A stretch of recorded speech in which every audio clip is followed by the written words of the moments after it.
Greetings, folks. This has been kind of a strange time,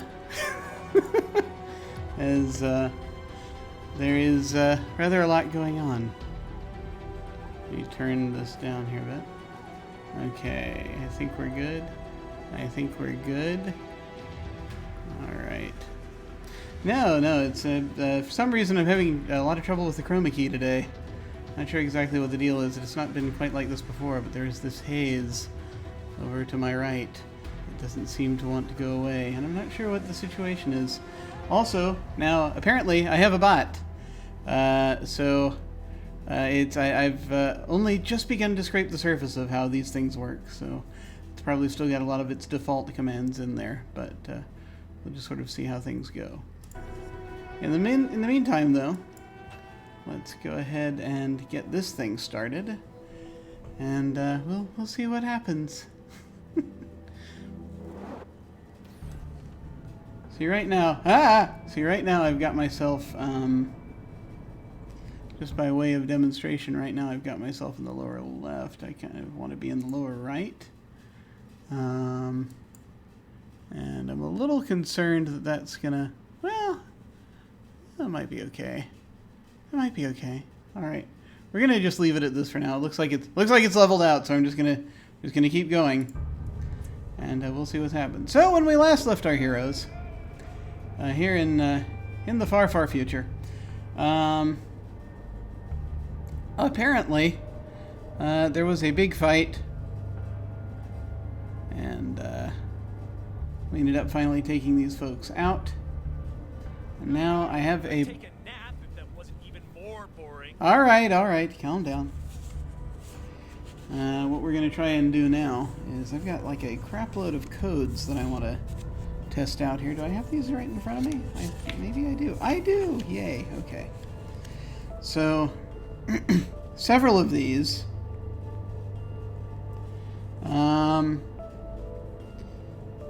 Got like 1, 2, 3, 4, 5, 6, 7 codes I want to try out.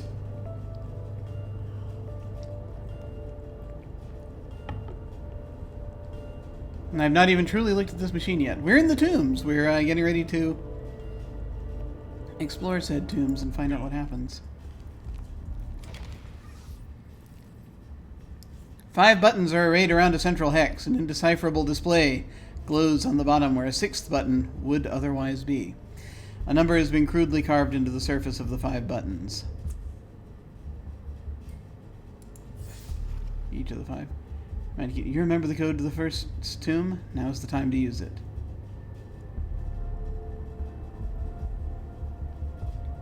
I think we're at full, aren't we?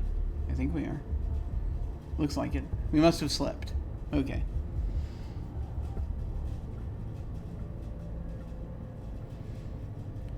Okay, so we'll start with ones we already know, because there are a bunch of codes I want to try out. But let's see what happens. Okay. You're trying to remember any important locations you're aware of. First, Castoff's tomb, Choi's tomb, the Endless Gate, the number that was on the dead memorialist's note with the name Najma, some other code. Press the buttons randomly or walk away. Let's press the buttons randomly. No. So I have more than 4 codes down here, and I'm not sure which is which entirely. I think the code with the name Najma is 4135. The rest of these, I'm not so sure. But I guess we'll go right to the first Castoff's tomb, since that's the one that we're so desperate to find. And we'll kind of figure it out. Figure it out from there, hopefully. There are people outside. There's so many things I want to try, though. Well, let's see where we go. You press the buttons 3, 4, 3, 1. There we go. The code Matkina gave you. As you press each button, a symbol illuminates on a surrounding hex. So that's the first Castoff.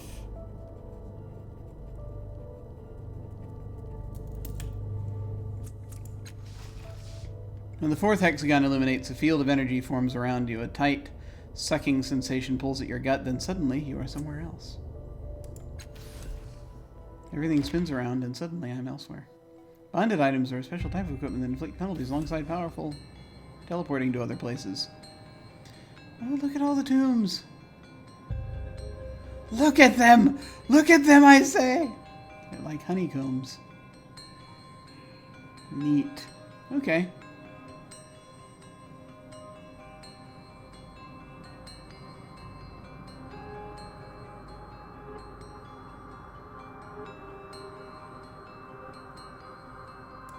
If you want a job done right. Okay, and I think that's the control panel. This frieze appears to have been defaced. There are two figures facing each other in anger, but it's impossible to make out any more than that. So many things here. There's a mask, and there's like stuff behind that wall, probably. So many things.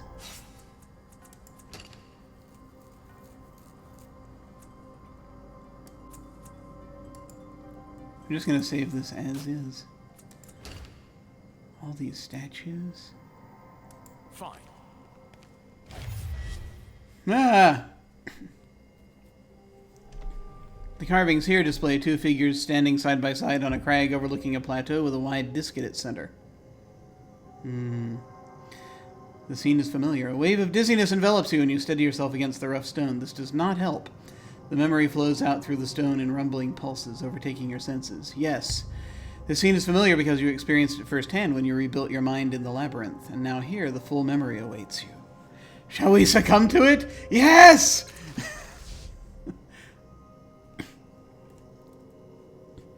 The memory of that long day pours past you, cold as melting snow.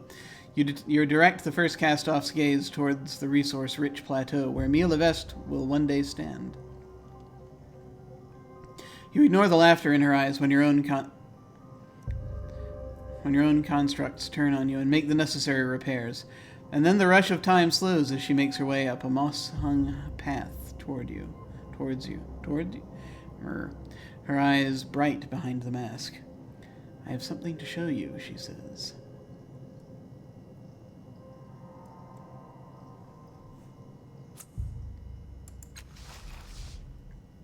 You follow her to a deactivated portal. I've got it working, she says. The doorway exists in two places at once, here and on the other side, once you align them. She lays her hands and forehead against the stone as though worshipping the thing. Your lip curls involuntarily, but you can't fault the results. The portal activates, answering the welling glow of the first Castoff's tattoo beneath her mask. It's weird, the way they're talking about it.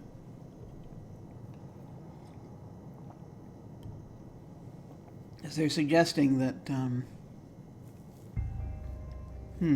there was interaction there. The flood of memory slows to a trickle, leaving you back in your body. You look over at the mural. Could that be the way to open the portal?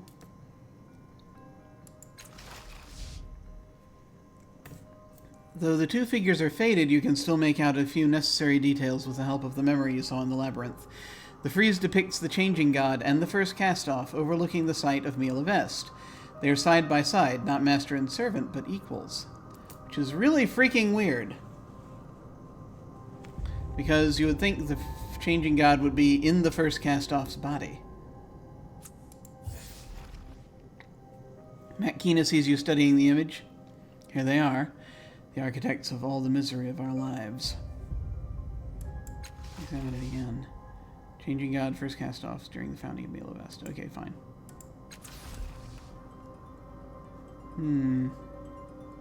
Consider it done.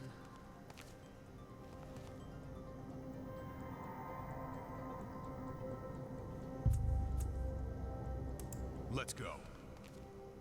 I'll remember that. Stark letters have been carved into the rock above with a steady hand. Sharp memories emerge at the sight of the masked figure in the tableau. The first Castoff. Countless footsteps have worn a track to, and apparently into, this mural. This is a gateway of some kind, but you can see no way of opening it.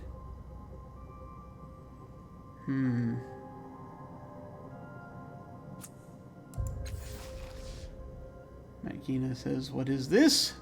What is this?" Makina puts her hands up against the wall, searching for something. Someone closed the portal from the other side. I I don't know how to wake it back up. Why would they lock us all out? The sorrow, could it be? You look around the area. Maybe examining the environment will give you some sort of clue. Let's read the epitaph. Oddly, many of the words above are completely unreadable. It's not that they're in a language you don't understand. It's truth, and you recognize every letter. Every time you try to put it all together, the meaning slips from your mind. Maybe that part of the epitaph isn't meant for you. Your eye skips to the end of the message.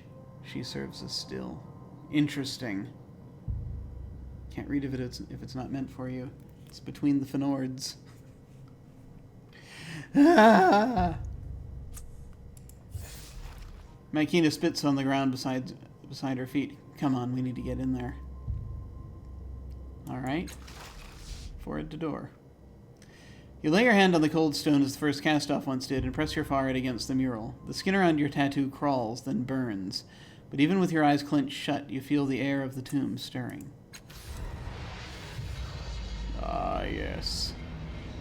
Yes! Well, there we go. And now we can leave.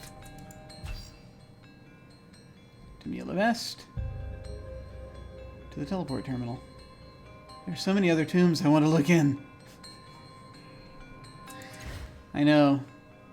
In story-wise, this is like right where we're supposed to go, but I still want to save the game because I want to look at the other things as well.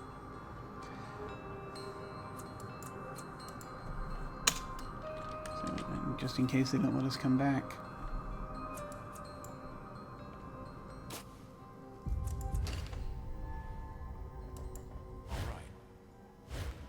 Is it alright?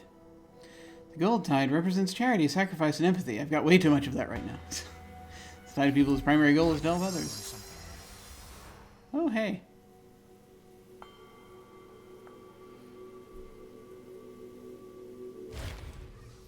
How's it going? Page Reckon. This woman is dressed in functional glaive's clothing.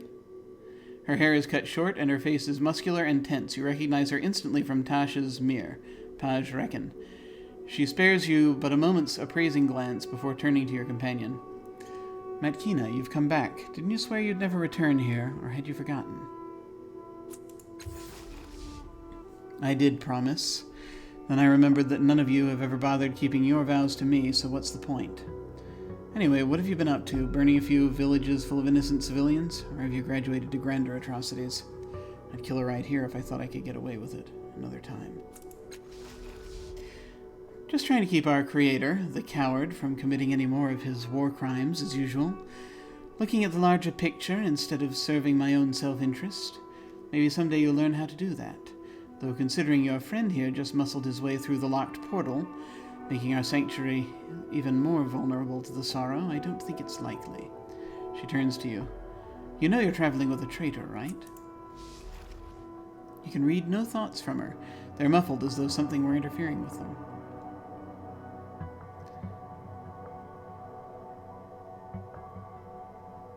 I know you.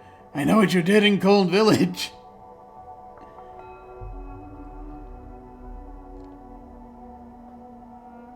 There's a lot going on.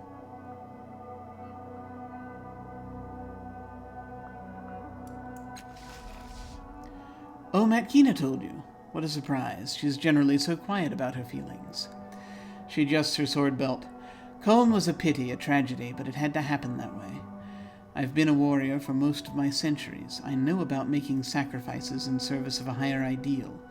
I've stopped losing sleep over them. Live long enough and you'll understand. Sacrifices? Some might call them war crimes, and you're a monster. It had to happen that way? What about letting the villagers survive? A good strategy requires careful and objective decision-making. Your actions were right.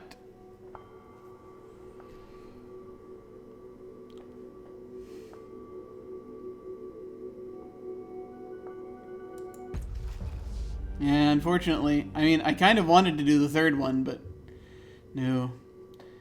Do you realize what we lost that night? Do you realize what we gained? You weren't there. You've never even met me before, but you think to judge my actions of 200 years ago? The stakes here are more important than a few monsters. We're fighting for our survival, you damned infant, and I won't let you moralize at me while I'm trying to save your life. That's almost the same speech you gave me. That's almost the same speech you gave me then. Glad to see you're consistent. She holds up a hand. No, sorry, I'm done. Please, ask Paj your questions. See if you get any answers. What do you mean when I said when you said I made this sanctuary more vulnerable? There are rumors that sorrow activity has increased recently. I don't buy the stories, but many of them do. She points a thumb behind her to the other cast-offs. Your brothers and sisters, your family. Even if the sorrow isn't more active, it's still active. And they came here to be safe. Paj sighs. I can feel your tides. I know you believe you're doing the right thing. But let me tell you this. Sometimes blindly rushing in to help people does more harm than good. The portal was sealed for a reason. Have some empathy.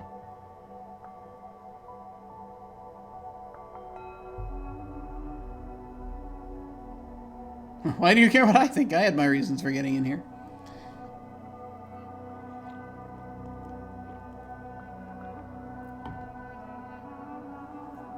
Be that as it may, I have important information to share.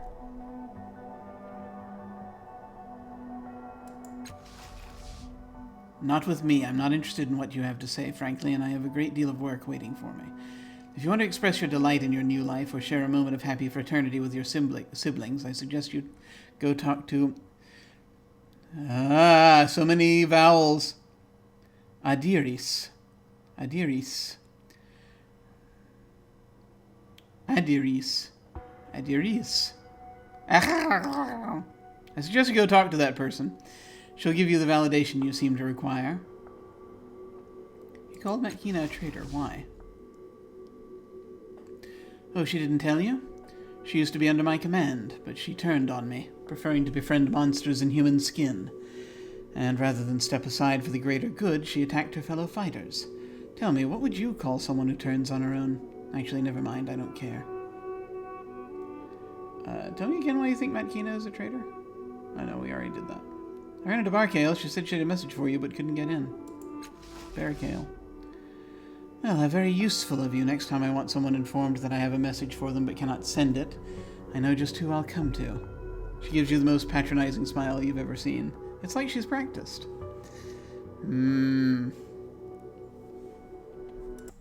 Just want to see if this works. Yes, okay, good. I have no idea what any of those commands do, but they're there. I have only just installed the thing. It's Phantom Bot that I'm using right now, and we'll sort of see how that goes. But theoretically, this will tell us 27 minutes and 50 seconds. Okay, cool. All right. Well, I'll play more with that later. Anyway,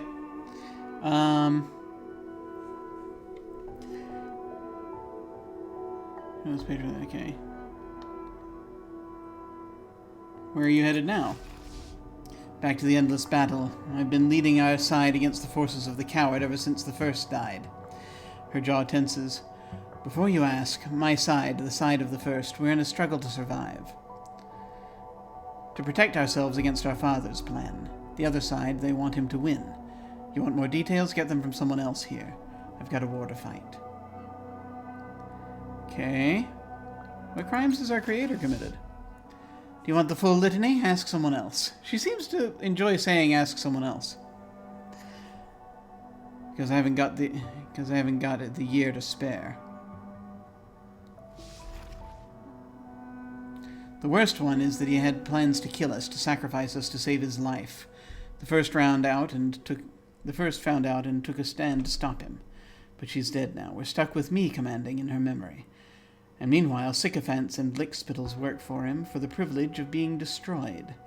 For some incomprehensible reason, they've put their faith in the man who dropped us into a world of pain.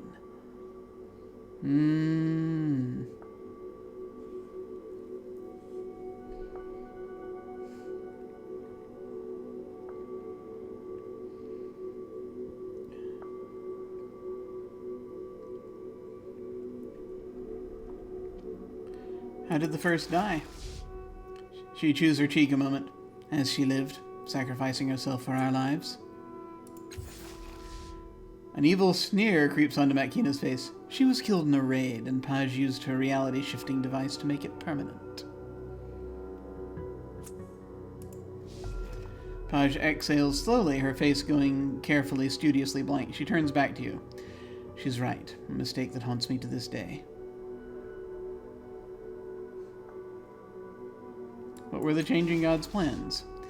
To offer our lives in a mad sacrifice to stop the sorrow. He doesn't care about us. He doesn't care about anyone but himself. Alright. Okay, yeah, no, the Changing God plan to kill us all. The other cast-offs who work for the Changing God, maybe they believe in the salvation he offers. Might be. They're not idiots in most other things, it's true, but to anyone with eyes, it's clear that he's lying to them. He's leading them on into death because he's too frightened to face it himself.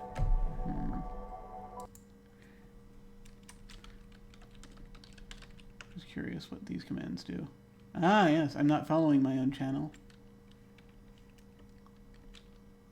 Yeah.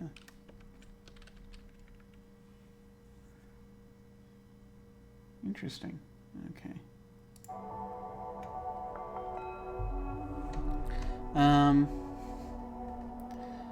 Tell me again. Let's talk about something else. We'll get to Massoff. Nope, actually that's it. Okay, Massoff. Remember that. Paj's eyes narrow. No one has seen Massoff in over a decade. Adiris? Adiris might well know where he is. Talk to her. Her voice softens. Adiris might be the best of us. Treat her well, or I'll be sure you pay in blood and pain.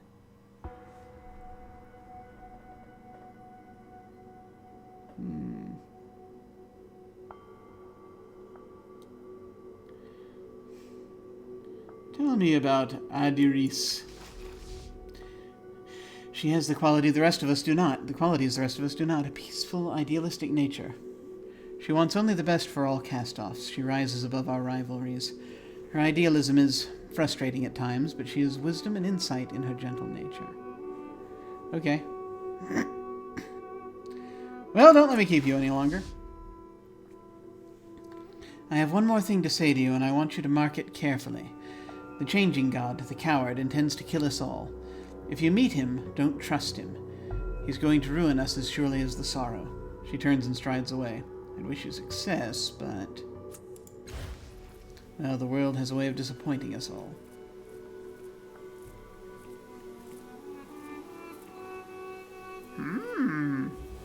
Ah! Okay.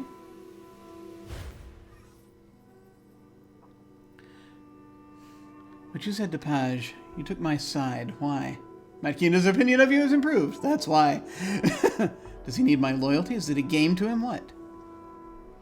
You're with me. I stick by my allies. Because I saw what she did in Colne. Honestly, I just didn't like her. I wanted to see how she'd react. So many choices, all of them equally valid.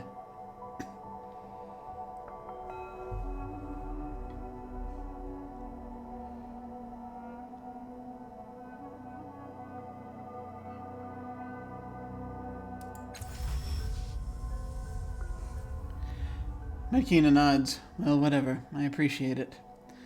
Always good to see Paj put in her place. You might not realize it, but your words sunk in. Indigo tide went up. Yes, we like the indigo tide. Come on, let's go. Alright, back out now. Let's see. To the necropolis. Excellent. We'll be able to go back and explore all the tombs we want. Yes.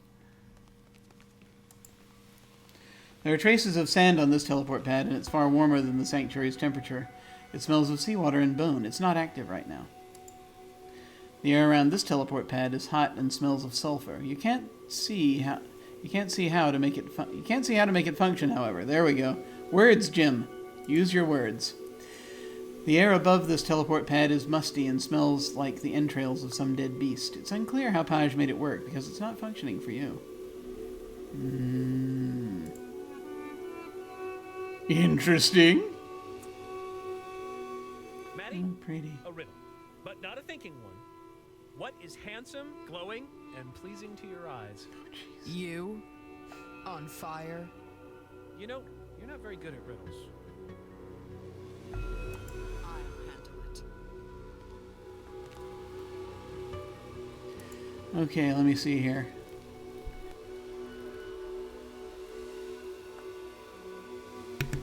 Oh damn, I gotta level everybody up.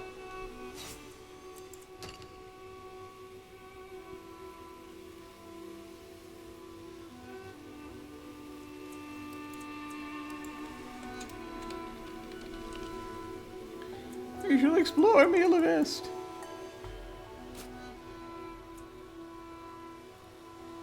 Yeah, should I? Yeah, I'm feeling a little off. We'll see. We'll see. I should be okay, I think, for right now, but I may need to leap up in a moment and do something. All right.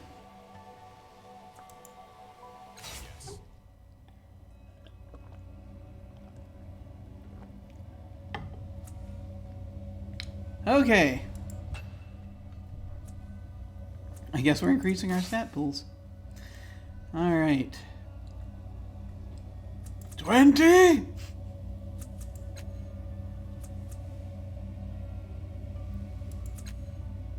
I mean, I could up my might by 1. That might be useful.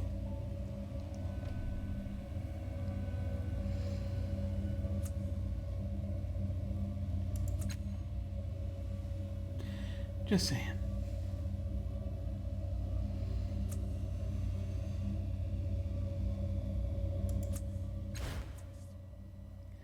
Okay, tier 3. Cipher limit increase? Yes. Interpose. If an ally within short range is hit by attack, all this ability is active, swap positions with them and take the damage, fettles or other effects instead. Now I must choose abilities. For tier 3. I don't know what to choose. That could be handy, that could be handy.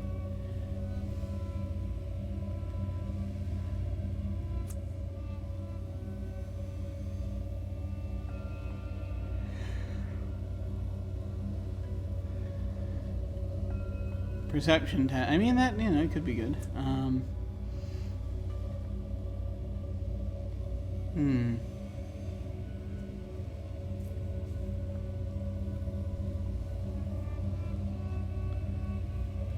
Just moves things out of the way. Let's do damage on esoteric attacks. That's not bad. Targeting eye plus 15% on esoteric attacks. Innervate. Oh yes, remove all negative fettles. I think it's that thing that she does. That Rin does. Resourceful. Gain +1 training level in Cipher use skill.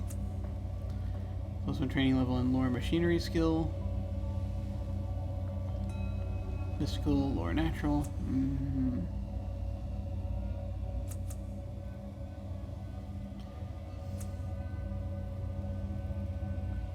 It could come in very handy, the data sphere link there. Entropic field. Enemies in small cone. Cone attack.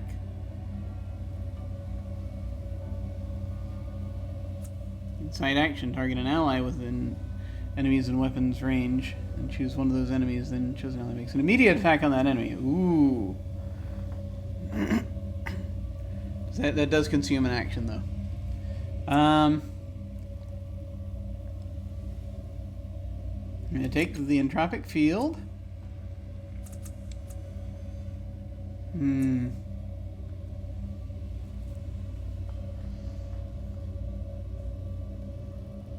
Yeah, we'll go with these. I'll go ahead and make the character decision there. Yay! Cool, and then we're like halfway to the next one. Okay, Rin, your turn to level up.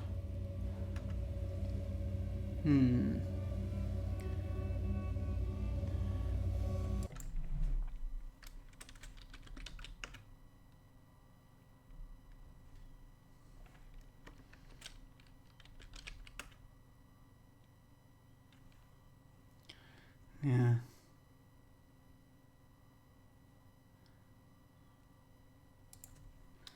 I'm a little hesitant to try that final command. No, it's the same thing. Okay. All it does, okay, it just shows the game and then game and playtime, and then it shows the... Sorry, playing with the bot. Stop playing with the bot, Jim. Alright. Here we go. Leveling Rin up. I can increase Rin's edge, or I can give Rin more effort. Let's increase the edge, for goodness sake. I'll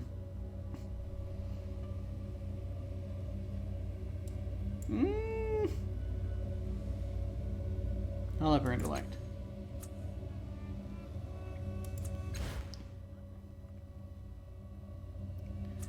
Alright.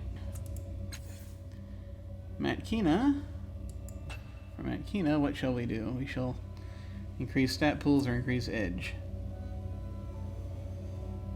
Either one could be useful here. I'm going to increase her edge. I'm going to up her speed edge. I'm going to do that. And finally, Eritus. There's a strange number here. Improve skill, okay.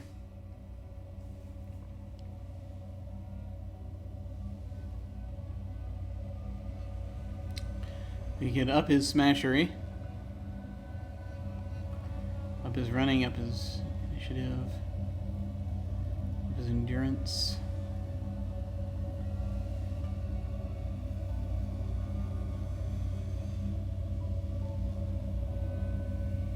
Actually, that might be the best thing.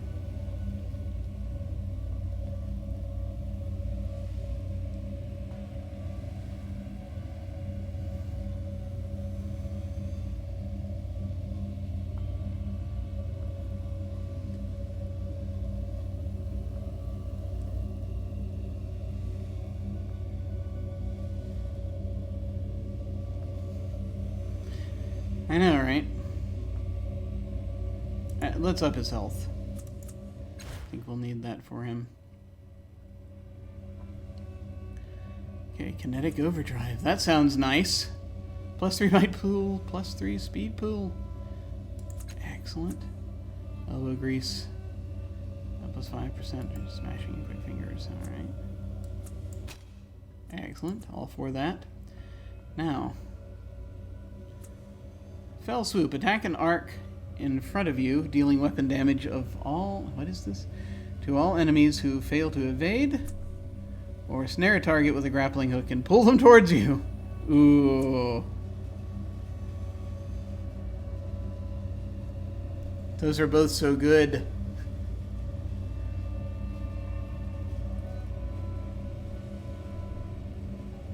Consumes action, consumes movement. Fell Swoop. Attack an arc in front of you, dealing weapon damage to all enemies who fail to evade. Would be neat.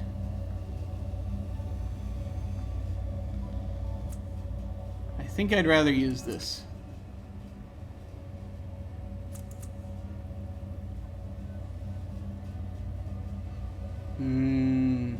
All the weapons.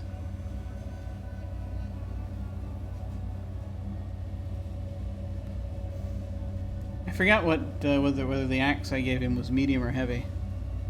I think it's medium, but it's two-handed, so it could be heavy. I'm just gonna up melee weapons. I think that's the best thing to do here.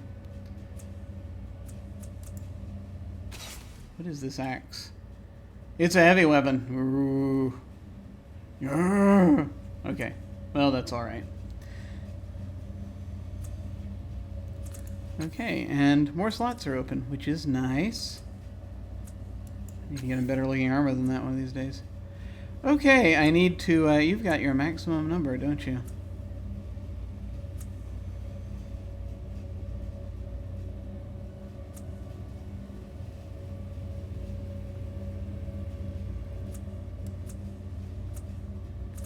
I'm gonna hand off the burning mouse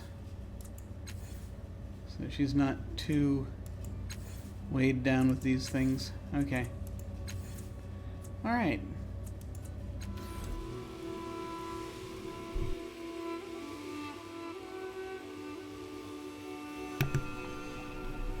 Let us continue.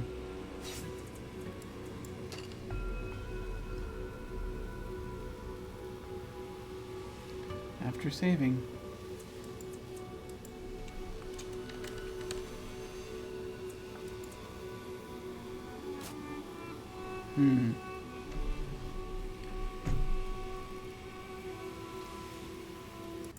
Yeah, I'm going to need to, yeah, I'm feeling a little faint here. I just want to make sure I can survive the next hour. So give me just a moment. Whilst I vanish and temporarily go away. I will be right back.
Okay.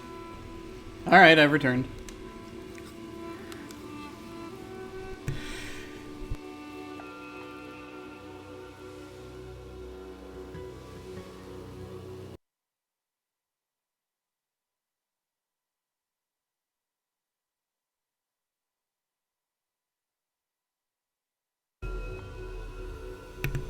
Alright, here we are. Okay. I have no idea what's going on. Alright, back here.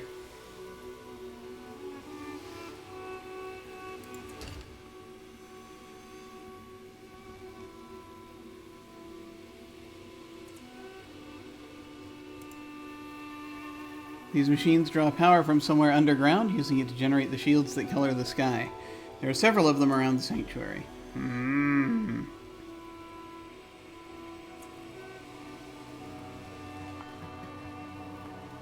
The Chalcedon. Castoff. I'm ready.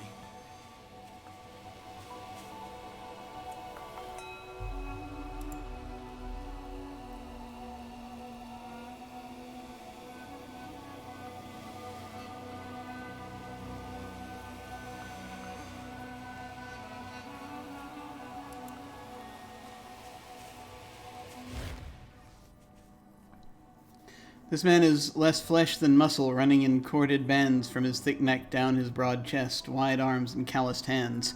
He focuses on you, his cold eyes flicking from your face and the shape of your tattoo to the width of your shoulders, like a prospective buyer sizing up a particularly dangerous animal.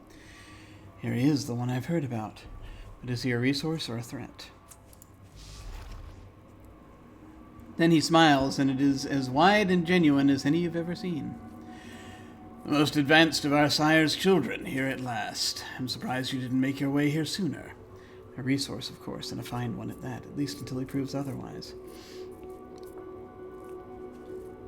You're not upset that I opened the portal?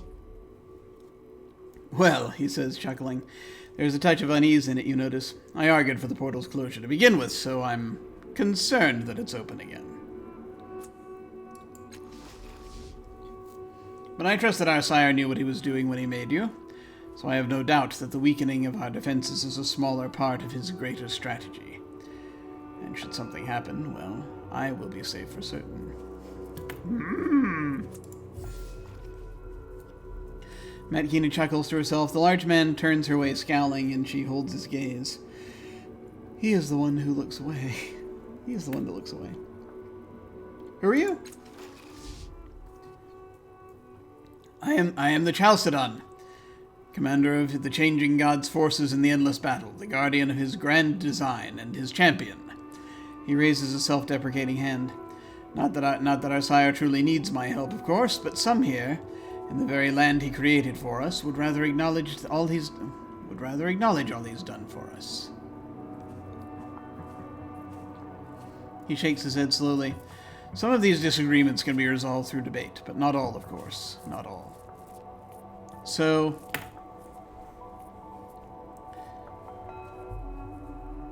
wasn't Paj on the side of the first?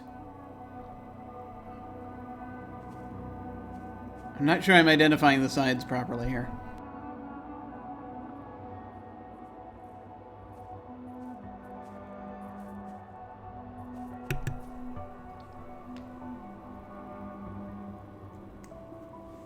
Damn. Okay. Yay. Yay, disintegration. Alright. Have you seen the Changing God lately? No, but that's not unusual, he says. His strategies absorb most of his time, which is why he leaves most of the work in the endless battle and the diplomacy in Miel Avest to me. He flashes a grin, and as you might imagine, he measures time differently than us. He chuckles. It's been a number of years since I've seen him. I doubt our sire has noticed. Has he forgotten us? Has he forgotten me? Who are you again? What is the endless battle all about? Ingratitude, he says with a deep, calming breath. Our sire gave us long lives and powerful gifts, a home to protect us from the sorrow. He barks a laugh. The first Castoff wasn't content. She spread lies about our sire and turned some of his children against him. He presses his lips together. That's the thing, is that Paj was on the side of the first Castoff, but I guess if this place is a place for diplomacy, it's neutral ground? She's dead now, but the damage is done. Long done. Our family is divided. The First Army would see us destroy the Changing God and seek freedom from his plans for us. He growls under his breath. They are stubborn children, refusing the medicine that will save their lives because the taste isn't sweet enough to their liking. Yeah, why object to him killing everyone off to get rid of the sorrow?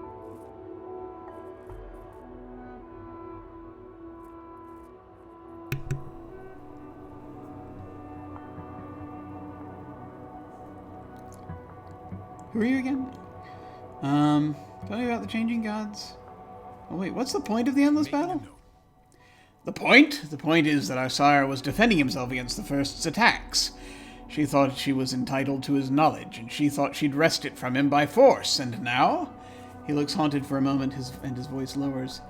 Now I'm not sure we could stop it if we wanted to. Who are you again? Tell me about the Changing God's grand design. As you know, he moves from body to body. He does this to test the capabilities of those bodies to their fullest and to ensure their strength. And when he has done so, he gives them to us, gives us life, so that we might continue using them in service of his plans. He is like a sculptor honing his art. He raises a finger. So you see, he's not flitting from body to body like some manner of vapid insect. Each cast-off is an improvement over the last.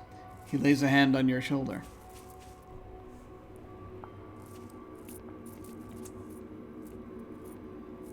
I mean, that kind of tracks to a certain extent because he did work with the first Castoff, apparently. So, it's like he was in the second body, I guess, at that point. That now is what makes sense to me. And that means, of course, that you are the most advanced of us.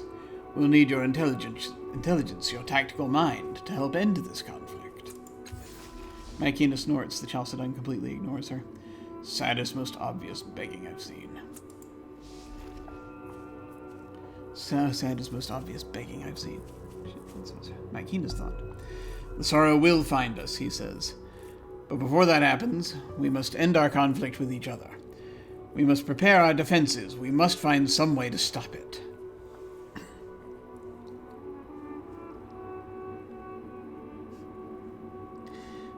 I'm looking for a Castoff named Mesov who can repair the resonance chamber in Sega's Cliffs. I'm assured that will stop the sorrow.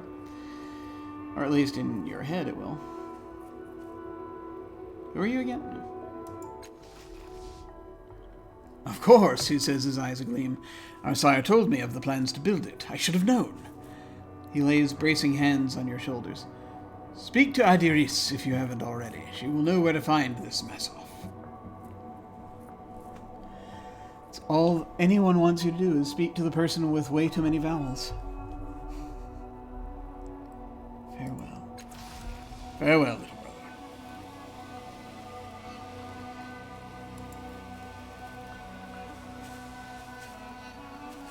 Oh, the stories I could tell about the first. Ask me about them when Adiris is through with you. Okay, Mammoth Lady. I'm just feeling terrible today. This is not good. I was kind of okay until I started just sort of hanging out up here, and now I'm just like, I hate to do this, but I might actually have to cut today's game short. I might only go for like an hour today. We started an hour late, so I'll be ending at about the same time. But, you know, health apparently is important. I want to talk to the blue Castoff. I felt the sorrow manifesting near me. Just a hunch, and I got here as quick as I could. One of the best goods in Greater Garavia. Oh. Give me some distance, Eratus. I understand. You need to explore your feelings for me in private. My feelings for you aren't private. You just aren't listening. Hehehe.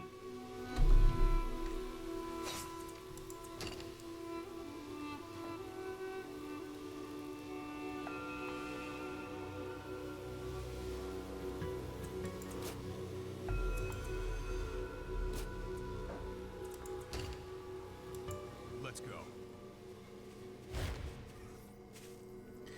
The wind around this structure is oddly moist, and there is a smell you can't identify. An unfamiliar meat, perhaps, spoiling in sunlight. And there is something else, an acrid, silent tingling hanging in the air. The feeling of power held in reserve. Okay. You reach out to touch the... Yes, that's the rule of the Ninth World. Poke everything. You reach out to touch the sloping side, but hesitate. Strange. The surface is smooth, inviting even, and yet your instincts tell you that something within the structure wants you to touch it, to come inside, to yield, and fall to the earth, exposing your softest parts to you stumble back, shaking your head. Lady Anchi, yeah, you don't want to do that. None of us are sure what it is, or why the first left it behind. I think it's a last-ditch defense against the sorrow, if anything else fails. Others say different, she snorts. Feels nasty, though, doesn't it? Touch the structure! Touch it!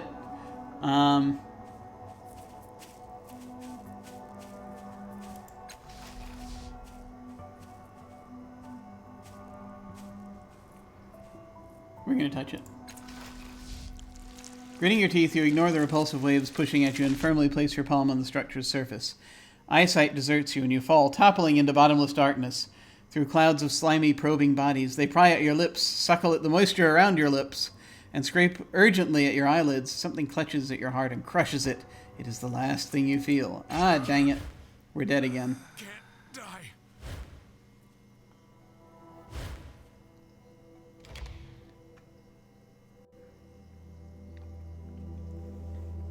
Well, we needed to come over here anyway. We haven't quite found what we need to find yet.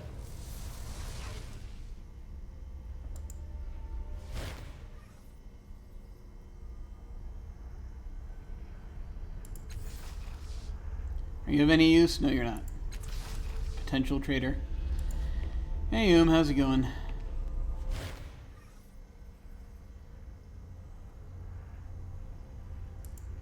Now I'm gonna have to have back to do the thing.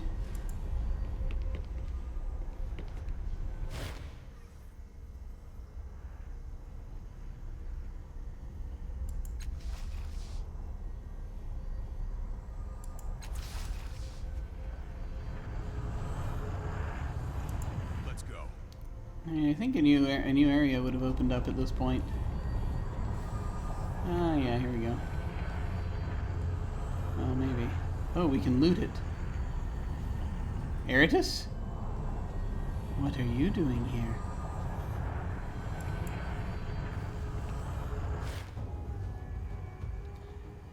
The reflection before you resembles Eratus, but an unmistakably older one. No golden glow surrounds him. He is plain, weathered. His hair is streaked with gray and white. His mind is blank to you, dark. His eyes are wild with the weight of his thoughts, but you can't hear any of them.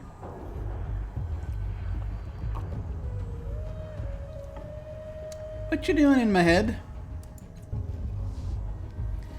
You found my herding stick, he murmurs, staring at the ground. I put it down before I opened up the black box and the demons came out.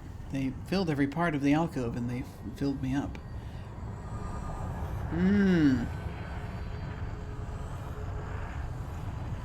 He takes a deep, shuddering breath. Most of them are inside me now, shouting and watching. You found the ones that were left and they brought me here. Tears fill the wrinkles at the corner of his eyes. I don't understand what's going on here. Are you Eratus? Yes, I'm me. I'm the me that lived alone in the nameless field with his Yol. He named them and tended them and clipped their yellow wool. A tear spills down his nose and drops to the ground. I think they're all dead now. No one fed them but him, and he's gone. I'm gone.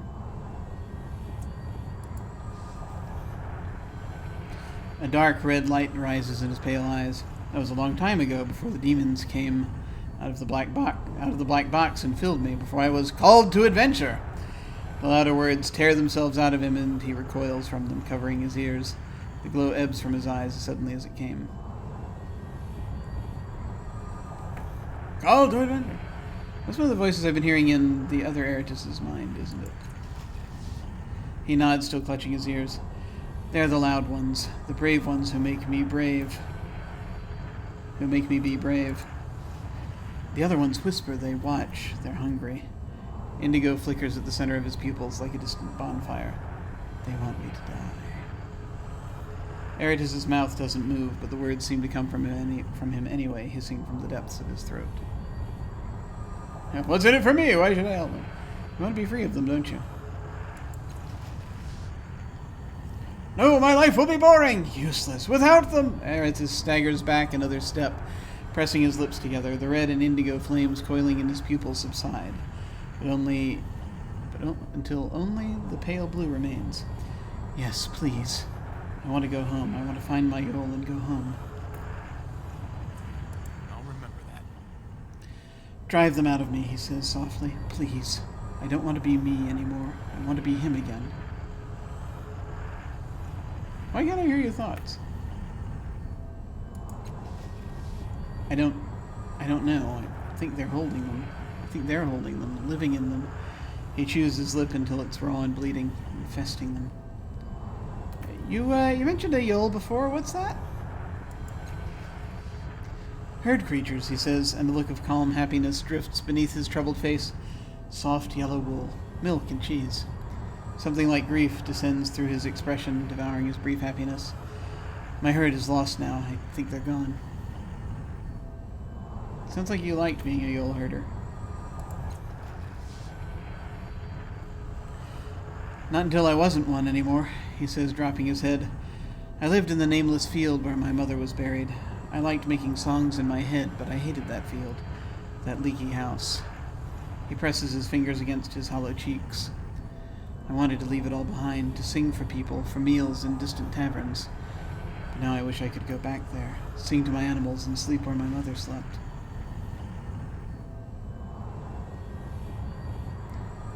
How'd you end up with those demons inside you? One of my Yol wandered into that dead valley, he says casually, but his hand is clenched at his side. Its tracks went around the alcove, and I decided to sleep there for the night. His fist is shivering. I heard sounds inside a dark box on a shelf, and I opened it. And ever since I've been buried by them, by the other me, screaming and crying, never sleeping. He rubs his eyes with dirty knuckles like a child. I never found my Yol, and now I never will.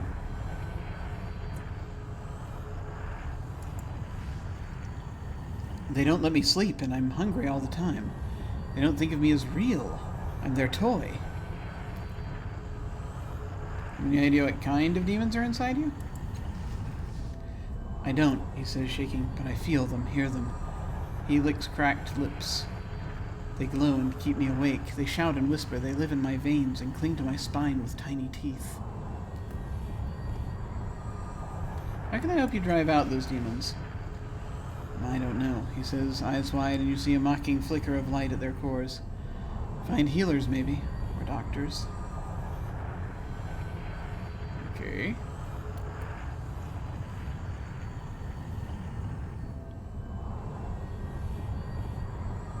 Think of any other way to get them out of you? I don't know, he says, like healers, might, doctors. Well, okay, I mean, there are a couple back at, back in the other place. Let's see.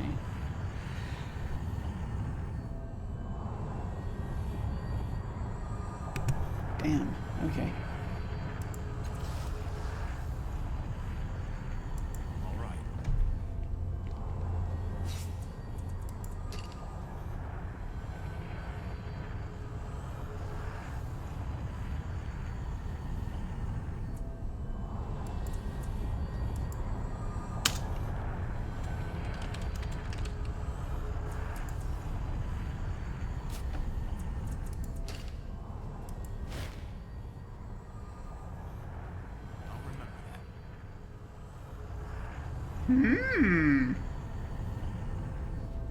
Can we please look at our journal before all the quests are... Yeah.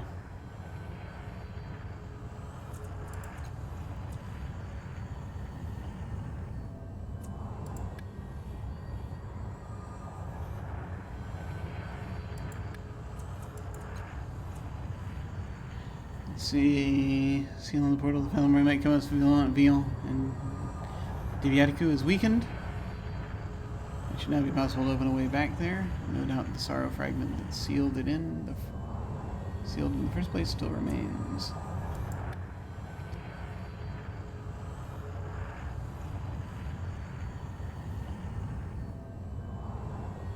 Huh.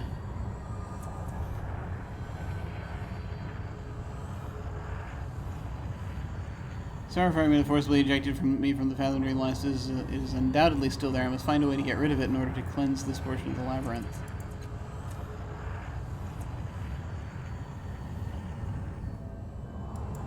Find help for Eratus. I spoke to Eratus, the true Eratus, in the labyrinth. Before he became the man I met in Sagus, he was a simple herdsman who stumbled across a box of demons. He has asked me to help drive the demons out of him and return him to the way he was. I need to find someone knowledgeable, maybe a doctor who can help him. Okay. Good to know. Man. The clock fathom. Yes. I have to figure out if I want to keep going at this point.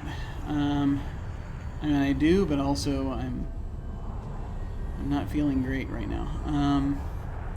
Let's step in there, see what's there. Spend XP to advance your characters. XP is gained mostly from solving quests, but can also be gained by making discoveries.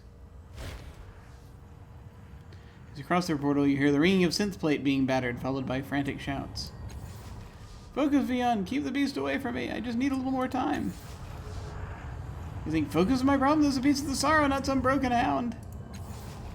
Kimo spots you over the writhing haunches of the monster. Brothers, calm yourselves! Our friend is not lost as we feared. He will help.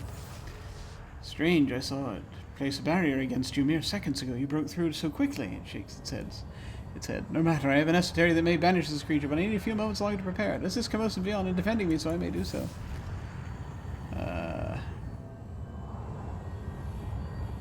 Or, you know, we could help. How do we know that ritual of yours will even work? Completed, I'll help fight them off. As you say, if you have any knowledge of the Numenera, you might also assist me speeding the process. Get over here if that is true, otherwise I will complete it myself. I do have knowledge of the Numenera. Sorrow fragment snarls at Beyond, preparing another assault. The threat of violence triggers a reflex deep in your mind. You subconsciously begin to summon reflections of your current companions. Sure. Okay, I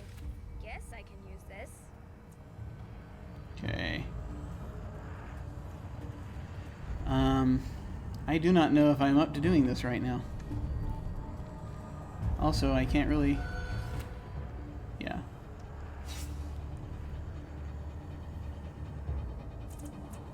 I am actually going to stop this.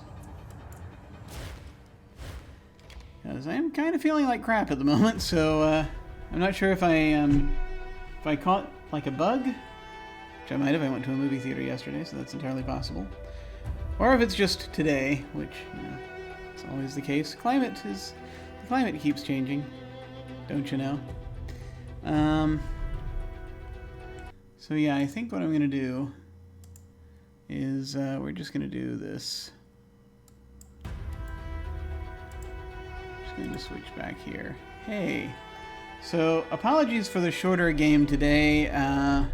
Again, I had a lot going on, and apparently this might have something to do with why I was delayed, because I was kind of sluggish this morning trying to get everything together, and it appears to be continuing on. So, yeah, I've got that feeling of like, it's hard to describe. So I'm going to go ahead and cut this one off for right now, since this is usually when I end it anyway. So we're going to take another stab at this next week, I guess. Maybe if I have time, I'll try to get it in another session between now and then. We'll see. If it happens, it'll happen suddenly. But what else is going on? So tomorrow morning, provided all is well, I'm going to try to get up in the morning and play We Happy Few. So we'll be doing more of that. On Sunday morning, we're going to try to do more Age of Mythology.